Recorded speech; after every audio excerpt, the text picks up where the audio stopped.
What it do? What it do? Yes, sir. Live and direct. Live and direct. Man, I'm on my lunch break real quick, man. I had to come on here and talk about that Mel Kiper draft, man. That draft board, that mock draft he put out there. Shout out to Mel Kiper. You know what I'm saying? He the GOAT of the draft, you dig, and picking players, and definitely want to give him his flowers for sure, for sure. Now, we all know Caleb Williams gonna go one. For sure. Caleb Williams going one. We don't need to worry about that. But I'm not sold on Jaden Daniels going two and Drake May going three. I think everybody is sold on Jaden Daniels going two. And I'm not. For the simple fact that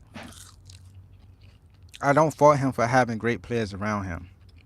In college, for you to be successful, especially in the SEC, you have to have players around you for you to be successful.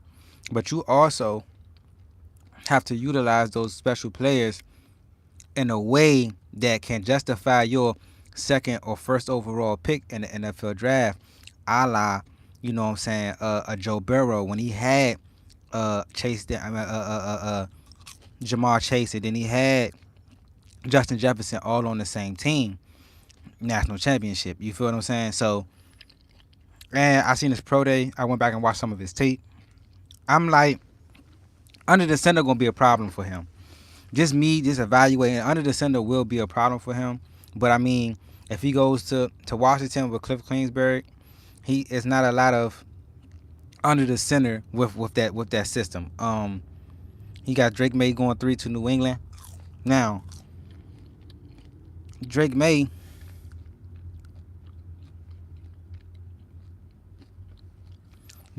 is, who Drake May is. I've seen a lot of people say some things about Drake May that kind of, you know what I'm saying, that kind of had me like, hold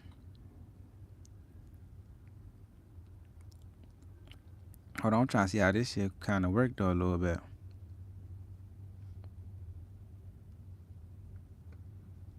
Okay. Nah, so I seen people, it was I don't know, I be listening to a lot of sports radio while I'm at work, while I'm driving and stuff like that. And it's just like, me personally, I feel like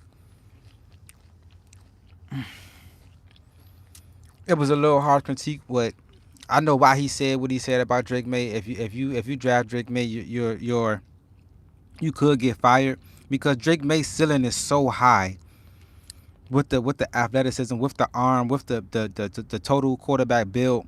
It's so high that, you know what I'm saying, I can see why a organization would take a chance on him. But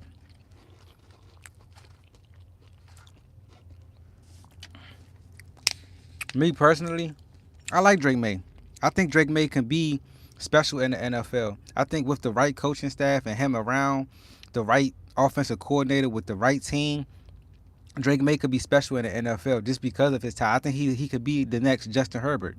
You feel what I'm saying? He got an athleticism. He was recruited to be, you know what I'm saying, to Alabama and stuff like that. He just chose to go to North Carolina. Of course, he's going to have some bad games. Look at the talent that's around him. You feel what I'm saying? Now, the big thing with Mel Kiper's mock draft that everybody was holding on to when they seen it was the New York Jets. Now they got Brock Bowers going to the New York Jets. We all know what type of prospect Brock Bowers is. He might be the best tight end to come out since Travis Kelce. You feel what I'm saying? Now, if I'm the New York Jets, I'm not building this team for the right now. You feel what I'm saying? I'm not built because you got Aaron Rodgers for this last year, and then he's going to be gone, right? Whether he decides to retire or move on to another team, they're not going to do another year with Aaron Rodgers. I'm sorry, they're just not. Now, I would draft Brock Bowers at 10.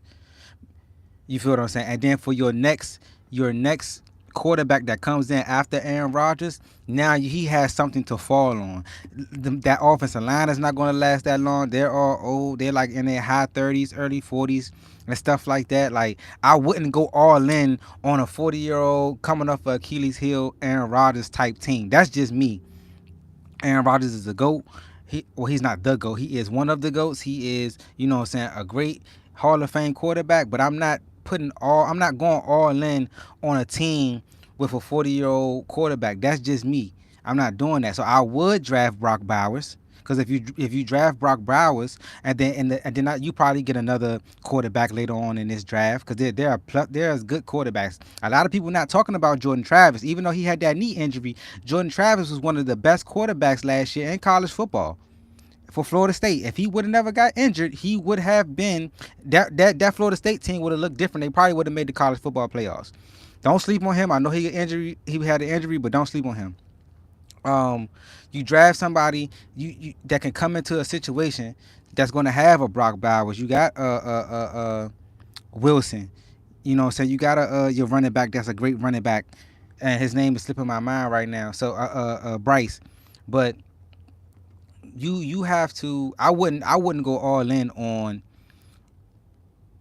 a 40-year-old quarterback with the New York Jets. Now with the what will the New York Giants do? See, the New York Giants is sitting at 6. The New York Giants could take a quarterback. They can take a wide receiver. You feel what I'm saying? Like they can take if they take Neighbors, if they take him, because I'm assuming Arizona is going to take Marvin Harrison Jr. That's for sure. They just lock him in for Arizona. If he takes him, and you get Malik Neighbors from LSU to go to the Giants, Daniel Jones have to step up. You can't ruin that boy that man rookie season. You just can't do that, man. He's gonna need somebody. And we all seen what the wide receiver position can do, even as a rookie. If you're a rookie going into the NFL draft, I guarantee you their mindset is, I'm going to contribute right away. Especially if you're a top 10 pick and you're a wide receiver, they are looking to contribute right away. Am I lying? Come on, chat. Am I lying? I'm just speaking the truth right now. So with the Giants, I would definitely take Malik Neighbors. I would definitely go wide receiver, because you're going to get production out of him. Now, maybe in the second or third round, I would go try to get or move back up into later in the first round and grab a quarterback. Also, J.J. McCarthy has been the talk of the mock draft. Anything was dealing with J.J. McCarthy, like J.J. McCarthy went from a second round pick to a late first to almost being in the top 3. Like that I've never seen a jump like that in the NFL draft from a quarterback that barely threw the ball in college football. Now, I've seen his tape. I've seen his NFL pro days. He looks like a legit quarterback. He looks like a NFL pro quarterback. He had John Harbaugh as his coach. They had a pro scheme. He was under center. He looks comfortable under center. I'm going to say it. Out of all the pro days, J.J. McCarthy looked the most comfortable under center in a pro-style offense. Now, am I saying he the best quarterback? No. He has legs. He can move around. He has big play capability, and he has a clutch gene.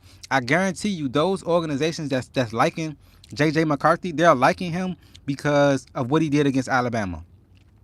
Of course, the coaching system that was behind him, John Harbaugh, the Michigan Wolverines, they ran the ball. They like that. Like he's a coachable, right? But they're also looking at that Alabama game and that last drive. Come on now. That's what Tom Brady made his bread and butter off of. The last drive. Don't give me the ball last. I'm gonna win the game. And that's what JJ did in the biggest moment in college football. Last year, that was the biggest moment in college football. Michigan, I think they got the ball at like the 2-yard line. They're on 2-yard line. They drove the ball all the way down the field. He made clutch throws on that drive to get them down the field to win that game. I guarantee you that's what them organizations is looking at. Then his pro day, how he looked at his pro day, look real comfortable under center. I don't blame people for moving JJ McCarthy all the way up like that. I don't.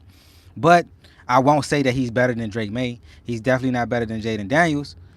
I mean, so it all depends on who you like and who you feel comfortable with drafting at 3. Whoever New England like if they like JJ more, they 9 times out of 10 they're gonna draft JJ. If they like Drake May more, they might draft Drake May. Now he got the Rams moving up. I think in that 6-7 spot, making a trade to move up from the Vikings. I got the Vikings actually using those 2 first-round picks to move up to go get whoever they want. I would like to see Michael Penix Jr. in Minnesota because they got the weapons and he has the arm. I'm not worried about him and his injuries. That was almost 4 years ago. That was in Indiana. I'm not worried about Michael Penix Jr.'s injuries. He has a better trajectory than JJ because he has the talent. Now, if you put him around the right receivers and the right coaches, you put Michael Penix Jr. in Minnesota. Oh my goodness gracious. He's throwing for 4,000 yards, 3,500 yards, 25 touchdowns his rookie season. That's a fact. You put Michael Penix Jr. in that position right then and there in his first draft. I like JJ McCarthy in Denver. I think him and Sean Payton is a match made in heaven. JJ McCarthy, or even JJ McCarthy and what's the head coach name from Los Angeles? Sean McVay. If you put JJ McCarthy with any of those two, Sean McVay or Sean Payton, they're going to have success for sure. For sure, 100% for sure.